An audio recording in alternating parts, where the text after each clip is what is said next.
Hello everybody and welcome back to another video. Today is going to be very special for the four of you who aren't living in Australia, as well as those of you who are, because you'll be able to watch this and say, fucking oath cunt. You can already see what the video is about from the title, so I'm not going to waste too much time on the intro and just get straight into it. Let me just start off by saying, you didn't have a real Australian childhood unless you'd entered a dark smelly van where a giraffe taught you about drugs and alcohol. God, that sounds weird when I say it out loud. I'm lucky enough to remember the days before ABC3 where you had to watch Roller Coaster or Toasted TV just to see the next episode of Dragon Ball or Parallax. And you'd be waiting and waiting for the new Figaro Foe episode to finish, just so Elliot could talk about it for 5 fucking minutes. And who can forget those nights where you're out on the street, riding your scooters with your friend, being dumb fucking kids, and you knew when the lights turned on you had to go home before you get an ass whooping, but you didn't realise they turned on, so you had to walk home with your heart pounding because you knew you were going to get told off. That was the original walk of shame, I tell you. I could honestly do an entire video on Australian childhoods, but that would mean I have to see my sleep paralysis demon in its true form, so I'd rather not do that just yet.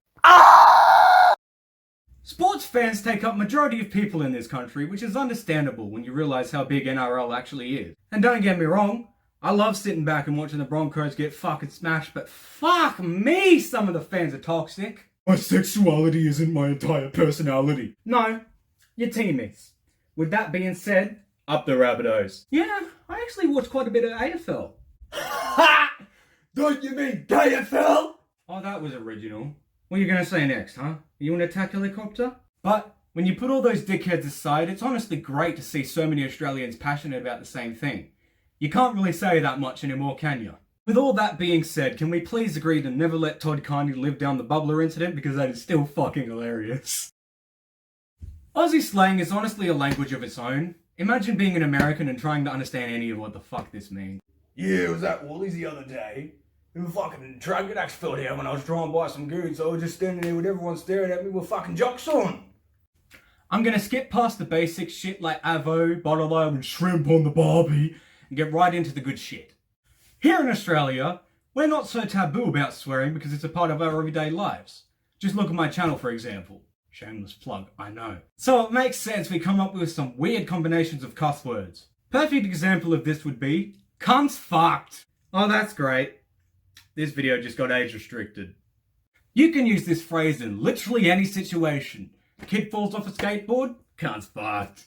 Woolies run out of chocolate mud cake, cunt's fucked. Spend all your money at the pokies, meaning your children have to eat barbecue chicken for the 3rd night in a row, cunt's fucked. Ladies, gentlemen, and others, please join me and stand for the national anthem. 1-3-0-0-6-5-5-5-0-6. Thank you. In England, they have roadmen. In America, actually, I'm not sure what they have in America. But here in Australia, we have essays. I'm not gonna lie now, I really don't know how to explain to a non-Australian what an essay is, so it's much better if I show you. You got any ciggies I can finish off you, bruh? Nah, that's just my last one. Oh, shit, eh? Oi, what are you looking at, you dog? I'll get my cousins on you, just you wait. Anyway, everybody, like my no ends. Seems like every Australian who's now an A-list celebrity started on either Home and Away or Neighbours back when those shows were actually good. Chris Hemsworth, Margot Robbie, Russell Crowe, Guy Pearce, Samara Weaving. Heath Ledger! Heath Ledger was in Neighbours! Fuck me! Okay, is it just me or does Neighbours have the most cliche opening to any show ever? That's when good neighbors become good friends. Might as well say, this show is about people who live in the same neighbourhood and they get along. Can you not tell this from the title? I'm sticking by my opinion that Pact of the Rafters was the best Australian show of the 2000s and that's it. I'm not covering Australian TV now because it's just abysmal. Bogans are just the rednecks of Australia. Let's be honest here. Right, all you lot say we're meant to be multicultural and shit. This is Australia, cunt. You love it or you leave it. That's a good tic-tac. Where's my fucking Billy? Oi! Donnie! Yeah, what? Did you drink the other half of my fucking goon again? Oh shit. And that's it for today's video, guys. I hope you enjoyed an insider's look of what it's like living down under. And if you're an Australian watching this, you know almost everything I said was true to some degree.